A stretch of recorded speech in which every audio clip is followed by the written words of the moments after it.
special. I'm your head anchor, Vienna Bertram. And I'm Amanda Fine, your side anchor. Can you believe the year of 1859 is coming to an end? Seems like yesterday when that terrible Harper's Ferry incident happened. What an intriguing event. Let's recap with the previous broadcast from October 16th when Harper's Ferry occurred. I'm here on the state of the Federal Armory in Harper's Ferry, Virginia. Abolitionist John Brown led a small group on a raid in an attempt to start an armed slave revolt and destroy the institution of slavery. I'm gonna send it back to the desk now. That was an outstanding recap, don't you think? Yes, I do. Good job, Hannah. I remember in October that Harper's Ferry flooded the news outlets. Do you know what's flooding the news outlets today? Is it the election on the surface of the upcoming election of 1860?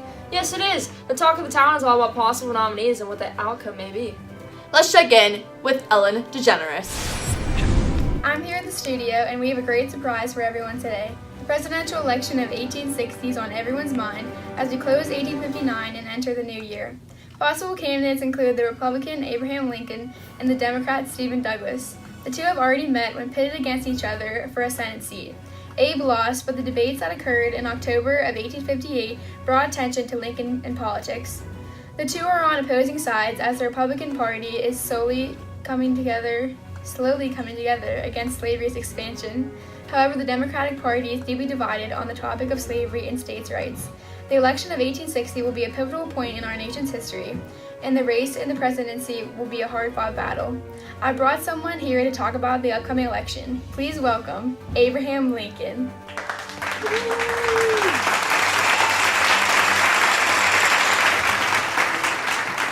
Thank you for joining us today. Thanks for having me. So we all know you plan to run in next year's election. Are you starting to prepare? Well, I've been talking to some people, and my main goal is to keep the Republican Party unified, unlike the Democrats.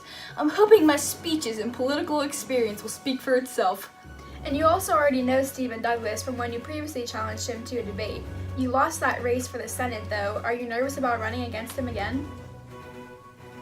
Nope, I'm not nervous. Never.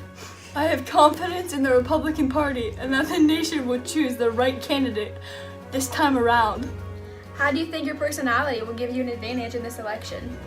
Well, everyone knows I'm all about honesty, honor, integrity, morality, sincerity, perseverance, determination, honorableness, incorruptibility, righteousness, high-mindedness, correctness, and etiquette. And I've also got skinny feet. Yeah, well, we almost forgot. You were named 1859's Sexiest Man Alive. How do you feel about that? I didn't really know how to feel or say at first, but I was very honored. Well, you've had a pretty good year. Let's look back on some of your biggest moments of 1859.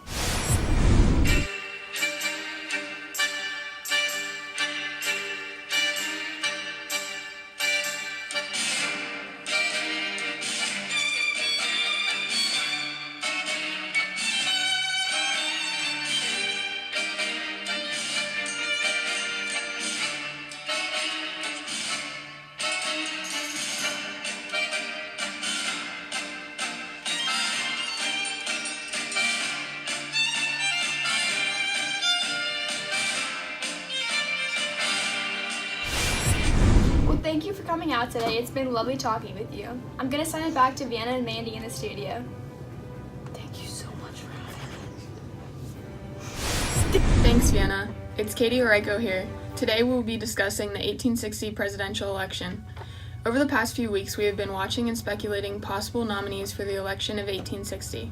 The frontrunner for the Southern Democratic Party seems to be John Breckinridge. John Bell is speculated to be the nominee for the Constitutional Union Party. In regards to the Democratic Party, Stephen Douglas, a current senator, is beginning to stand out. Finally, Abraham Lincoln is also catching our attention as a possible candidate for the Republican Party. Slavery and states' rights have been dividing the country and seem as they will be the driving issue behind the election of 1860. Today, Abraham Lincoln guest starred on an episode of Ellen. Ellen interviewed Abe, recapped his monumental moments of 1859, and questioned his position on several issues facing our nation currently. Personally, I believe that Abe would be a very good fit for president. He has been in the political world since 1832 at the young age of 23. Although he lost the race for Illinois House of Representatives, he made his political comeback 2 years later when he was elected to the state legislature as a member of the Whig Party. Abraham Lincoln is also concerned with maintaining the unity of the Republican Party, which is important to focus on during such a divided time in our nation. Now we are going to call John Breckenridge and get his thoughts on the current status of the election.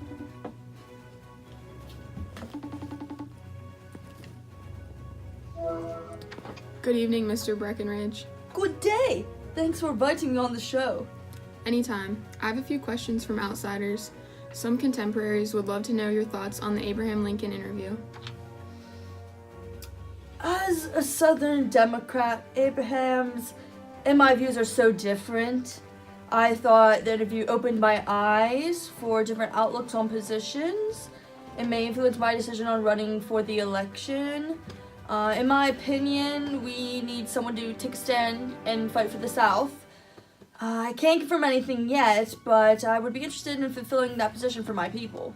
Thank you for your time, John. It was a pleasure speaking with you today. You too. Thanks for having me on the show.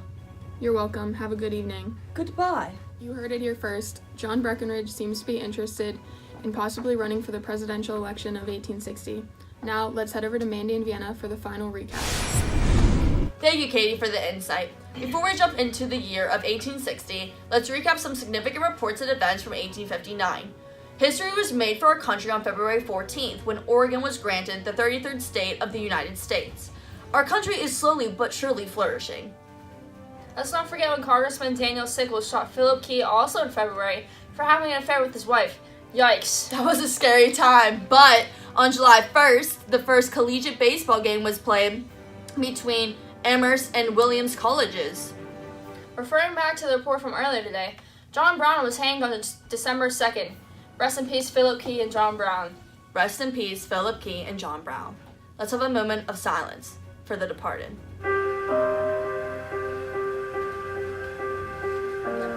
And on that note, let's reflect back in time to the previous events that have shaped our nation.